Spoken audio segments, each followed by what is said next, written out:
Every night I am in bed with a man who loves me. He holds me, but the next day he goes to see another woman. My name is Clara Mitchell. I am 34 and married for 11 years. My husband is a good man, but he is broken in a quiet way. He works hard. He kisses me goodbye, but he is honest about his addiction and his mistress. The days he sees her, the house is heavy with silence.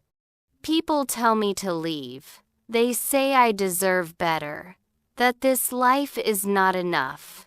My mother's voice is gentle but firm. My sister's eyes are full of concern. I listen, and I know their words come from love. But there is a memory that anchors me, a moment that changed everything. Years ago, I got very sick. So sick that my body began to shut down in a hospital room. The world was fading, and I was ready to let go. But Ethan was there. He held my hand and screamed for the doctors. He refused to let me slip away. He fought for me when I could not fight for myself. The doctor later said, "Your husband saved your life." A bond formed in a moment like that, a bond where someone stands between you and death, is not something you can easily walk away from. That bond is a tether, holding me here even when my heart aches from the loneliness of his other life. It is a complicated love, built in a moment of crisis, and it is stronger than the daily pain. So I stayed, living in this space between his love at night and his absence during the day. I learned the rhythm of his guilt and his need. I saw how he tried to be a good husband in every way he knew how, except for this one big, painful way. He provided for me. He remembered every anniversary. He was kind. But he was also carrying a brokenness inside him, an emptiness he tried to fill with someone else. And he was honest about it, which somehow made it harder. There were no lies to uncover, just the plain, ugly truth to live with. The silence in our house on the days he left to see her was the loudest sound I have ever heard. One night, the silence became too much. Ethan came home, and the distance between us in our own bed felt like a vast ocean. My chest was tight, and I realized I was drowning in this life. I was not breathing my own air. I was breathing the stale air of waiting and hurt. I needed space, not to leave forever, but to find myself again. To see if I still existed outside of being Ethan's wife. So I packed a small bag, left a note, and drove to a small, forgotten town by the sea. There, time moved slower. I walked for miles on the empty beach, the cold wind clearing my head. I ate food I did not have to cook, at a table just for one. I became an observer of life. I watched families building sand castles, old couples sharing ice cream, and I saw the same stories of love and struggle written on every face. It was on a worn wooden bench overlooking the water that I saw him. A man, probably around my age, sitting alone each evening, watching the waves. He wore a wedding ring. He didn't look angry or devastated, just deeply, quietly tired. One day, in a little cafe, I dropped my book. He picked it up and handed it to me. We smiled. That small kindness opened a door. We started talking. Just about the weather, the seagulls, the book I was reading. The conversations were light, but the companionship was heavy with unspoken understanding. One afternoon, he told me his story.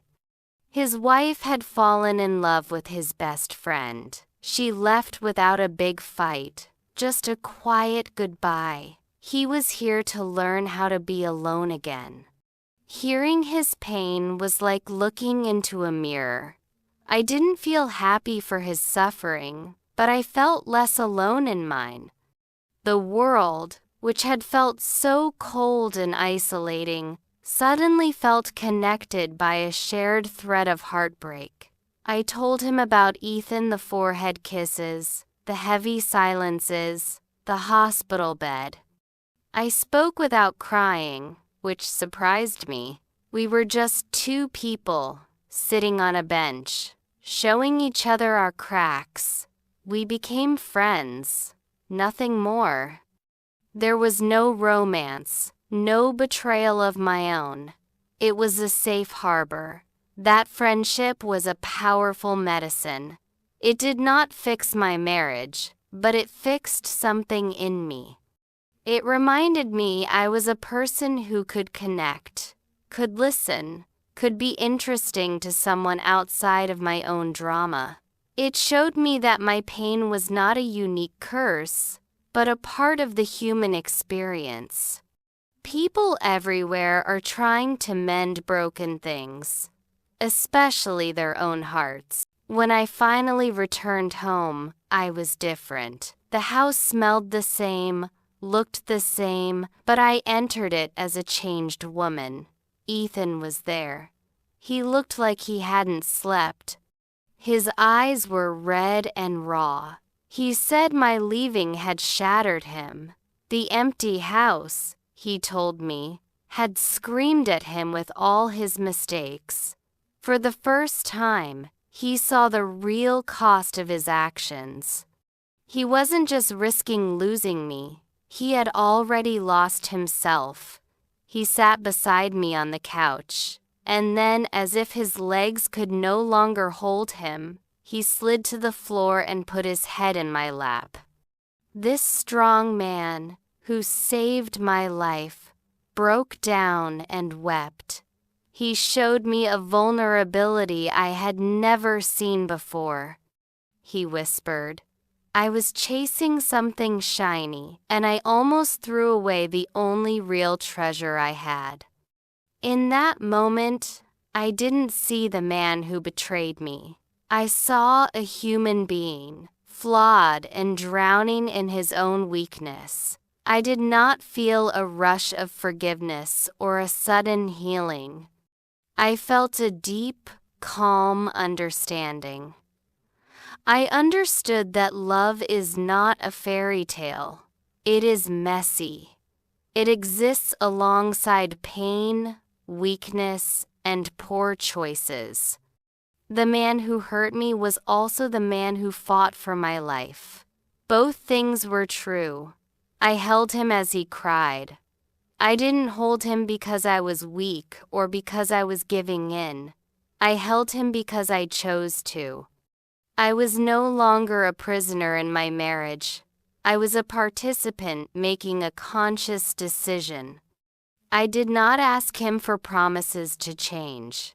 I did not set new rules.